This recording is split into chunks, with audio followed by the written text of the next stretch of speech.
3 years వరకు thousands of people destroy చేయడానికి try చేసిన temple Kailasa temple in Ellora. Hi, this is Soumya. I have started this travel experience series to share my travel stories. This is episode 11. Aurangzeb 3 years వరకు ఈ టెంపుల్ని destroy చేయడానికి thousands of పీపుల్ని పంపిస్తూనే ఉన్నాడంట. But at last వాళ్ళు destroy చేయలేక రిటర్న్ వెళ్ళిపోయారంట. ఒక్కసారి ఇమాజిన్ చేసుకోండి, అంత డిస్ట్రాయ్ చేయడానికి ట్రై చేసినా కూడా ఇన్ని వేల సంవత్సరాల తర్వాత మన ముందు అంతే గట్టిగా నిలిచింది. అంటే మన వాళ్ళు ఎంత గొప్ప ఆర్కిటెక్చర్ ని బిల్డ్ చేశారు కదా. ఎల్లోరాలో మొత్తం 100 caves ఉండేనంట. బట్ మనకి ఇప్పుడు 34 మాత్రమే యాక్సెసిబుల్ ఉన్నాయి.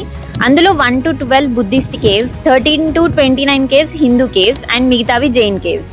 రెయినీ సీజన్ లో ఎల్లోరా కేవ్స్ కి వెళ్తే ఆ కేవ్స్ నుండి బ్యూటిఫుల్ గా వాటర్ ఫాల్స్ కనిపిస్తాయి అండ్ చుట్టుపక్కల మొత్తం లష్ గ్రీనరీతో నిండిపోతుంది.